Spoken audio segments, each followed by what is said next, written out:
ભાઈ શાનદાર અને ખતરનાક વિડીયો થવાનો છે, કારણ કે આ વિડીયોમાં હું તમને બતાવીશ કે 15% વ્યાજ અને એ પણ સિક્યોરલી ફિક્સ વ્યાજ કઈ રીતે તમે સ્ટોક માર્કેટથી કમાઈ શકો છો. તો આ વિડીયોમાં હું તમને કવર કરવાનો છું.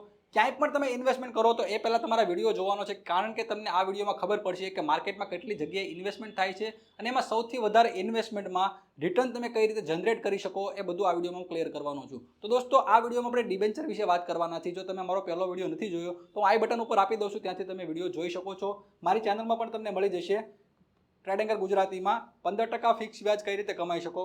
બહુ બધા લોકોએ વિડીયો જોયો છે, ઘણી બધી કોમેન્ટ પણ આવી છે અને ઘણા બધા કોલ્સ પણ આવ્યા છે, કારણ કે મેં એ વિડીયોમાં મારો નંબર પણ પ્રોવાઈડ કર્યો હતો અને એમાંથી જે કોમન ક્વેશ્ચન હતા એ ક્વેશ્ચનને મેં લઈને આ વિડીયો બનાવ્યો છે કે જે પણ સવાલ હતા એ સવાલ બધા તમારા ક્લિયર થઈ જાય અને ડિબેન્ચરમાં તમે શાંતિથી ઇન્વેસ્ટમેન્ટ કરીને સારું એવું રિટર્ન જનરેટ કરી શકો છો. તો આ વિડીયોમાં આપણે કયા કયા ટોપિક કવર કરવાના છીએ એ ટોપિક પણ મેં લખ્યા છે. તો પહેલાં તો આપણે એ કવર કરશું કે વોટ ઇઝ ડિબેન્ચર.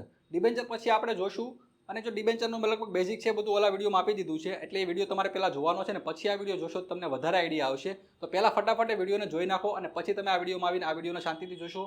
15% વ્યાજ તમારે આરામથી બનવાનું છે. બીજી વસ્તુ, ટાઈપ ઓફ ડિબેન્ચર, કેટલી ટાઈપના ડિબેન્ચર આવે એ પણ આપણે જોવાના છીએ. પ્લસ એ પણ વધારે પડતી ક્વેરી આવી હતી કે મારે ઇન્વેસ્ટમેન્ટ તો કરવું છે, બટ હું કઈ રીતે ઇન્વેસ્ટમેન્ટ કરી શકું, કારણ કે આમાં બે રીતે ઇન્વેસ્ટમેન્ટ થાય. પ્રાઇમરી પણ થશે અને સેકન્ડરી માર્કેટમાં પણ થશે. સેકન્ડરી માર્કેટમાં જેવી રીતે તમે સ્ટોક બાય કરો છો એવી રીતે ડિબેન્ચરમાં તમે બાય કરી શકો છો, બટ કઈ રીતે કરવાનું છે એ પણ હું તમને આ વિડીયોમાં કવર કરવાનું છે. પ્રાઇમરી માર્કેટમાં તમારે લેવું છે તો એ કઈ રીતે લઈ શકો છો એ પણ વિડીયોમાં કવર થવાનું છે. બીજી વસ્તુ, કદાચ કોઈ કંપની ડિફોલ્ટ જાહેર કરે છે, મતલબ બરબાદ થઈ જાય છે ને તમારા પૈસા કેટલા સેફ છે એ પણ હું તમને આ વિડીયોમાં બતાવીશ. લાસ્ટમાં હું તમને બતાવીશ કે તમારા રૂપિયાને પ્રોટેક્ટ કોણ કરે છે. જેવી રીતે સેબી આપણા સ્ટોક માર્કેટને રેગ્યુલેટ કરે છે એવી રીતે ડિબેન્ચરને કોણ રેગ્યુલેટ કરે છે અને તમારા રૂપિયા કઈ રીતે સેફ રાખે છે એ પણ આ વિડીયોમાં કવર કરવાના છીએ. તો વિડીયોને તમારે પહેલેથી છેલ્લે સુધી જોવાનો છે. વિડીયો ગમે તો લાઇક કરજો, શેર કરજો જેને પણ 15% ઇન્વેસ્ટમેન્ટમાં રિટર્ન જોતું છે, અને જો વેલ્યુ મળે તમને ચેનલમાં, એવું લાગે એનાલિસિસ બહુ સારું કરું છું, તો ચેનલને તમે સબસ્ક્રાઇબ કરી શકો છો. તો ચાલો દોસ્તો, વિડીયોને શરૂ કરીએ. તો સૌથી પહેલાં આપણે જોઈએ કે ડિબેન્ચર શું હોય છે. ડિબેન્ચરનો મતલબ થાય ડેપ્ટ ઇન્સ્ટ્રુમેન્ટ. મતલબ તમે જે પણ ઇન્વેસ્ટમેન્ટ કરો છો તમે બે રીતે ઇન્વેસ્ટમેન્ટ કરી શકો. એક તો ઇક્વિટીમાં કરી શકો અને ડેપ્ટમાં પણ કરી શકો. તો ઇક્વિટીનો મતલબ એવો થાય તમે જે પણ ઇન્વેસ્ટમેન્ટ કરો છો સ્ટોક માર્કેટમાં કરો છો, મતલબ એના શેરને તમે લ્યો છો, મતલબ કંપનીની હિસ્સેદારી ખરીદો છો. તો ડેપ્ટ ઇન્સ્ટ્રુમેન્ટનો મતલબ એવો થાય કે તમારે કંપનીને વ્યાજે રૂપિયા આપવાના છે અને કંપની તમને વ્યાજ દર 3 મહિને કે 6 મહિને જે રીતે આપણે ડિસાઇડ કરશું એવી રીતે તમને વ્યાજ મળતું રહેશે. તો બીજી વસ્તુ છે, તમને ફિક્સ્ડ ઇન્ટરેસ્ટ મળવાનું છે, મતલબ એક ફિક્સ વ્યાજ હશે અને પીરિયોડિક, મતલબ કે અલગ અલગ સમયે તમારા બેંક એકાઉન્ટમાં ક્રેડિટ થવાનું છે. ત્રીજી વસ્તુ થઈ ગઈ કેપિટલાઇઝિંગ. તો કંપની શા માટે ડિબેન્ચર કે બોન્ડને ઇસ્યુ કરે છે? તો કંપનીને પૈસાની જરૂર હોય છે, મતલબ એ પોતાના બિઝનેસને એક્સપેન્શન કરવું હોય છે, બિઝનેસને આગળ લઈ જવું હોય તો એને પૈસાની જરૂર પડે તો બીજા પાસેથી વ્યાજે લઈ અને પોતાના ધંધામાં ઇન્વેસ્ટમેન્ટ કરીને પોતાનો ધંધો મોટો કરવા માટે ડિબેન્ચર કે બોન્ડને ઇસ્યુ કરતા હોય છે. કે કેટલી ટાઈપના ડિબેન્ચર હોય છે, મતલબ ટાઈપ ઓફ ડિબેન્ચર. તો ડિબેન્ચર મેઇનલી બે પ્રકારના હોય છે અને એમાં જે પ્રકાર આવે છે એ પણ હું તમને બતાવીશ. તો મેઇનલી જે બે પ્રકાર છે એનો પ્રકારનું નામ છે સિક્યોર ડિબેન્ચર અને અનસિક્યોર ડિબેન્ચર. તો સિક્યોર ડિબેન્ચર મેં તમને જેમ આગલા વિડીયોમાં એક્ઝામ્પલ આપેલું હતું. સિક્યોર ડિબેન્ચરનો મતલબ એવો થાય કે સપોઝ હું તમને એક એક્ઝામ્પલ આપું કે તમે બેંક પાસેથી લોન લેવા જાઓ તો બે પ્રકારે તમે લોન લઈ શકો. પહેલી સિક્યોર લોન હોય છે, બીજી અનસિક્યોર લોન હોય છે. તો જે સિક્યોર લોન હોય છે તમને બેંક આપે તો છે, પણ સામે તમારે કંઈક વસ્તુ એને ગીરવે મૂકવી પડે છે. સપોઝ કે તમે હોમ લોન લ્યો છો તો હોમ લોનમાં તમારે કેવું થશે કે તમે હોમને ગીરવે મૂકશો અને તમને સામે બેંક પૈસા આપશે, પણ જો તમે ડિફોલ્ટ જાહેર કરો છો, મતલબ તમે પૈસાનું પેમેન્ટ નથી કરતા, તો તમારું એ મકાન ગીરવે જે મૂકેલું છે એની હરાજી કરીને પૈસાને રિકવર કરશે અને બાકીના રૂપિયા તમને પાછા આપશે.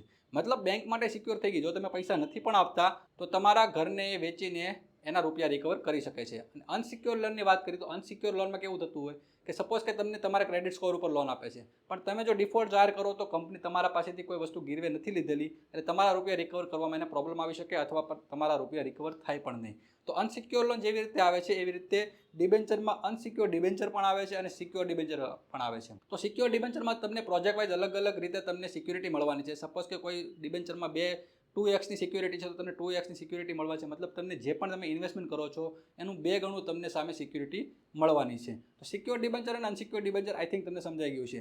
હવે એમાં પણ બે વસ્તુ આવશે, એક કન્વર્ટેબલ આવશે અને એક નોન કન્વર્ટેબલ આવશે. તો આપણે જે પણ વિડીયોમાં જોવાના છીએ એનસીડી વિશે જોવાના છીએ, મતલબ કે આપણે સ્ટોક માર્કેટમાં ઇન્વેસ્ટમેન્ટ નથી કરવું, આપણે ખાલી વ્યાજની જરૂર છે, તો આપણે નોન કન્વર્ટેબલમાં ઇન્વેસ્ટમેન્ટ કરી શકીએ. મતલબ કે આ જે ઇન્વેસ્ટમેન્ટ છે તમારા શેરમાં ટ્રાન્સફર નહીં થાય. અને જો તમે કન્વર્ટેબલ ડિબેન્ચરમાં ઇન્વેસ્ટમેન્ટ કરો છો તો કન્વર્ટેબલ ડિબેન્ચરમાં તમે જો ડિબેન્ચર બાય કરેલા છે તો એને તમે સ્ટોકમાં પણ ટ્રાન્સફર કરી શકો છો. ના હવે આપણે જોઈએ કે મારે ઇન્વેસ્ટમેન્ટ કરવું છે, બટ મારે કઈ રીતે ઇન્વેસ્ટમેન્ટ કરવું જોઈએ. How to buy to debenture, મતલબ ડિબેન્ચર મારે બાય કરવા છે. ઘણા બધા સવાલ હતા, ઘણા બધા કોલ્સ પણ આવ્યા હતા, અને એમાં એક જ સવાલ હતો કે મારે બાય કરવું છે, તેની પ્રોસેસ શું છે. તો પ્રોસેસ પણ હું તમને બતાવીશ આ વિડીયોમાં. પહેલી પ્રોસેસ છે રિસર્ચ કરવાનું છે તમારે, કે કઈ કંપનીમાં તમારે કઈ ડિબેન્ચરમાં તમારે ઇન્વેસ્ટમેન્ટ કરવું છે. તો રિસર્ચ કઈ રીતે કરવું છે એના ઉપર હું ડેડિકેટેડ વિડીયો બનાવીશ. એમાં તમને ખબર પડશે કે મારે કયા ડિબેન્ચરમાં ઇન્વેસ્ટમેન્ટ કરવું જોઈએ. જો તમે એ વિડીયો પણ જોવા માંગો છો તો નીચે તમે કોમેન્ટમાં લખી શકો છો એનાલિસિસ, તો હું એનાલિસિસ કરવાની ટ્રાય કરીશ કે કઈ રીતે તમારે ડિબેન્ચરની કંપનીને એનાલાઇઝ કરવી જોઈએ. નાવ બીજી વસ્તુ છે ઓપન એકાઉન્ટ, મતલબ તમારી પાસે જો ડીમેટ એકાઉન્ટ નથી તો તમે ડીમેટ એકાઉન્ટ ખોલી શકો છો. નીચે મેં તમને ડિસ્ક્રિપ્શનમાં લિંક આપી દીધી છે, કારણ કે તમારા જે પણ ડિબેન્ચર છે તમારા ડીમેટ એકાઉન્ટમાં જમા થવાના છે. તો તમે જો ડીમેટ એકાઉન્ટ નથી તો ડીમેટ એકાઉન્ટ નીચે આપેલી લિંક ઉપરથી ખોલી શકો છો. અને જો તમારી પાસે ડીમેટ એકાઉન્ટ ઓલરેડી છે તો તમારે એનો ખાલી સીએમાં રિપોર્ટ આપવાનો છે, અને સીએમાં રિપોર્ટમાં બધી તમારી ડિટેલ હશે, તમારા ડીમેટ એકાઉન્ટ નંબર હશે, બધું તમારું ઓલરેડી હશે, તો એ જ તમારું ડીમેટ એકાઉન્ટ છે, એમાં તમારા ડિબેન્ચર જમા થઈ જવાના છે. ના હવે હાઉ ટુ ઇન્વેસ્ટમેન્ટ તો કરવું છે, બટ કઈ રીતે કરી શકું? તો બે પ્રકારે કરી શકો. એક તમે કોઈ પણ બ્રોકર થ્રુ કરી શકો છો, મતલબ કે એન્જલ વન થઈ ગયું કે પછી કોઈ એચડીએફસી સિક્યુરિટીઝ થઈ ગયું, જે પણ ડિબેન્ચર પ્રોવાઈડ કરે છે એમાં તમે એના થ્રુ કરી શકો છો. અને બીજી વસ્તુ થર્ડ પાર્ટી થઈ ગઈ, મતલબ ત્રીજા વ્યક્તિને તમે વચ્ચે રાખીને પણ તમે કરી શકો છો. તો જો તમે બ્રોકર થ્રુ કરાવવા માંગો છો તો બ્રોકર થ્રુ તમે એચડીએફસી સિક્યુરિટીઝથી કરી શકો છો. દોસ્તો સૌથી પહેલાં તમારે એચડીએફસી સિક્યુરિટીઝ પર આવી જવાનું છે. અહીં તમે જોઈ શકો છો કે નોન કન્વર્ટેબલ ડિબેન્ચર યાની કે એનસીડી તમને અહીંયા મળી જવાની છે. ઘણા બ્રોકર પ્રોવાઈડ કરે છે, ઘણા બ્રોકર નથી કરતા. અહીં તમે સ્ક્રોલ ડાઉન કરશો એટલે તમને ટેક્સ ફ્રી બોન્ડ્સ અને ટેક્સેબલ બોન્ડ્સ બંનેનો અલગ અલગ વસ્તુ જોવા મળી જશે. સેકન્ડરી માર્કેટમાં એનસીડી બાય કરવી છે તો તમે અહીંયાથી કરી શકો છો. બધાના રિટર્ન તમારી સામે વચ્ચેની સાઈડ લખેલા છે, એનું રેટિંગ પણ તમે ચેક કરી શકો છો. અને જે પણ એનસીડી તમારે બાય કરવી છે એના માટે તમારે એચડીએફસી સિક્યુરિટીઝમાં તમારું ડીમેટ એકાઉન્ટ હોવું કમ્પલસરી છે. અહીંયાથી તમે જે પણ તમને રિટર્ન સારું લાગતું હોય એમાં તમે બાય કરી શકો છો. અહીંયા બાય પર ક્લિક કરવાનું છે, અને જેવું તમારી પાસે ડીમેટ એકાઉન્ટ હોય તો અહીંયા લોગિન આઈડી નાખી પાસવર્ડ નાખીને લોગિન તમારે કરી લેવાનું છે. અહીંયાથી તમે બાય આરામથી કરી શકો છો. અને જો તમે થર્ડ પાર્ટી થ્રુ કરાવવા માંગો છો તો નીચે મેં તમને કોન્ટેક્ટ નંબર આપી દીધો છે. અહીંયા તમે કોન્ટેક્ટ કરીને માહિતી લઈ શકો છો. પ્રોજેક્ટના નામ સાથે તમને બધી વસ્તુ મળી જવાની છે. તમે ચાહો તો ઇન્વેસ્ટમેન્ટ કરી શકો છો. નાવ તમે બે માર્કેટમાં ઇન્વેસ્ટમેન્ટ કરી શકો. એક પ્રાઇમરી માર્કેટમાં ઇન્વેસ્ટમેન્ટ કરી શકો અને એક સેકન્ડરી માર્કેટમાં કરી શકો. તો પ્રાઇમરી માર્કેટનો મતલબ એવો થાય કે તમે જે થર્ડ પાર્ટી પાસેથી બાય કરો છો, મતલબ એ તમારું જે ટ્રાન્ઝેક્શન થવાનું ફિઝિકલી થવાનું, કારણ કે માર્કેટમાં જે પણ ડિબેન્ચર છે એ માર્કેટમાં આવ્યા પહેલાં જો તમે ડિબેન્ચર બાય કરો છો તે પ્રાઇમરી માર્કેટ થઈ ગયું, અને સ્ટોક માર્કેટમાં લિસ્ટિંગ થઈ ગયા પછી જો ડિબેન્ચર બાય કરો છો તે સેકન્ડરી માર્કેટ થઈ ગયું. તો સેકન્ડરી માર્કેટના ડિબેન્ચરનું રિટર્ન થોડુંક ઓછું હોય, બટ તમે ડાયરેક્ટલી એપ્લિકેશનથી બાય કરી શકશો. બટ જો તમે પ્રાઇમરી માર્કેટમાં ઇન્વેસ્ટમેન્ટ કરો છો તો તમારું રિટર્ન પણ વધારે આવશે, અને તમારે થર્ડ પાર્ટી થ્રુ કરાવવું પડશે. તો એ પણ તમારા ડીમેટ એકાઉન્ટમાં જ આવવાના છે. અને હવે આપણે જોઈએ કે તમે જ્યાં પણ ઇન્વેસ્ટમેન્ટ કરો છો ત્યાં તમારે ચેક કરવાનું છે કે આનું ઇન્ટરેસ્ટ કેટલું છે, આની મેચ્યોરિટી કેટલી છે, અને આનું રેટિંગ શું છે. મતલબ કોઈ પણ તમે ડિબેન્ચરમાં ઇન્વેસ્ટમેન્ટ કરો તો એની એક રેટિંગ હોય, મતલબ એ હોય, A AA હોય, AAA હોય, એવી રીતે રેટિંગ હોય. તો જેનું સારું રેટિંગ હોય તમે એમાં ઇન્વેસ્ટમેન્ટ કરી શકો. જેટલું સારું રેટિંગ હોય એટલી કંપની સારી હોય, અને જેટલું રેટિંગ ઓછું હોય એટલી ખરાબ પણ હોઈ શકે છે. તો પહેલાં ઇન્ટરેસ્ટ ચેક કરવાનું, મેચ્યોરિટી ચેક કરવાની, તમારે ક્રેડિટ રેટિંગ પણ ચેક કરવાનું છે. તો હવે આ મેઇન પોઈન્ટ ઉપર આવીએ કે જો કંપની ઉઠી ગઈ, મતલબ કંપનીએ ડિફોલ્ટ જાહેર કર્યું, તો મને કેટલા રૂપિયા મળશે અને મારા રૂપિયા કેટલા સિક્યોર છે. તો એ વિશે ઘણા બધી કોમેન્ટ આવી હતી. તો આ ટોપિકને મેં ખાસ લેવાની કોશિશ કરી છે. તો આ ટોપિકને ખાસ સમજવાનો છે. તો પહેલો ટોપિક છે લીગલ રિસોર્સિસ.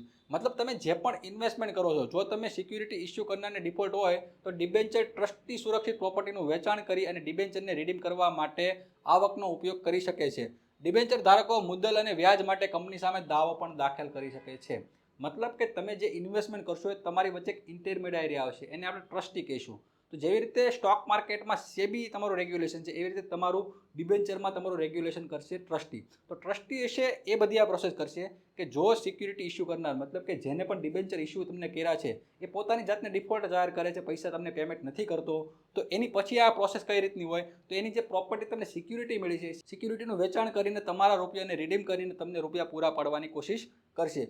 તો દોસ્તો મેં તમને જેમ વાત કરી એમ ટ્રસ્ટીનો પણ રોલ આવશે. તો ટ્રસ્ટીનો રોલ એવો હોય છે કે જે પણ તમારું ઇન્વેસ્ટમેન્ટ હોય છે એની રક્ષા કરવાનું કામ ટ્રસ્ટીનું કામ હોય છે, કે જે પણ રેગ્યુલેશન હોય છે, સેબીના રૂલ્સ હોય છે, એનું પાલન કઈ રીતે થાય છે કે નથી થતું, એ બધું કામ ટ્રસ્ટીનું હોય છે. મતલબ તમારા જે રૂપિયા છે એનું સુરક્ષા સુનિશ્ચિત કરવાનું કામ ટ્રસ્ટીનું હોય છે, અને જારીકર્તા અને રોકાણકારો વચ્ચે મધ્યસ્થીનું કામ કરે છે, અને તેમની જવાબદારીઓમાં પણ એ સમાવેશ થાય છે. નાવ ક્લેમ પ્રાયોરિટી, મતલબ તમે જે પણ ઇન્વેસ્ટમેન્ટ કરો છો, સપોઝ કે કોઈ કંપની ડિફોલ્ટ જાહેર કરે છે તો તમને કેટલા રૂપિયા મળશે અને તમારી પ્રાયોરિટી કેટલી રહેશે. મતલબ કે ઘણી રીતે લોકોએ ઇન્વેસ્ટમેન્ટ કરેલું હોય છે, જેમ કે એને ઇક્વિટીમાં કર્યું હોય, બેંક એફડી કરાવેલી હોય, ડિબેન્ચર લીધેલા હોય, ડિબેન્ચરમાં પણ સિક્યોર ડિબેન્ચર હોય, અનસિક્યોર ડિબેન્ચર હોય. તો સૌથી વધારે પ્રાયોરિટી કોને મળવાની છે? તો જેનું સિક્યોર ડિબેન્ચર છે એને સૌથી વધારે પ્રાયોરિટી મળવાની છે। તો દોસ્તો હવે ગૂગલ પર આવી જાઓ। ગૂગલ પર આવીને તમારે ગૂગલમાં સર્ચ કરવાનું છે જે પણ તમે ડિબેન્ચર બાય કરવા માગતા હોય ડિબેન્ચરનું તમે જોઈ શકો છો।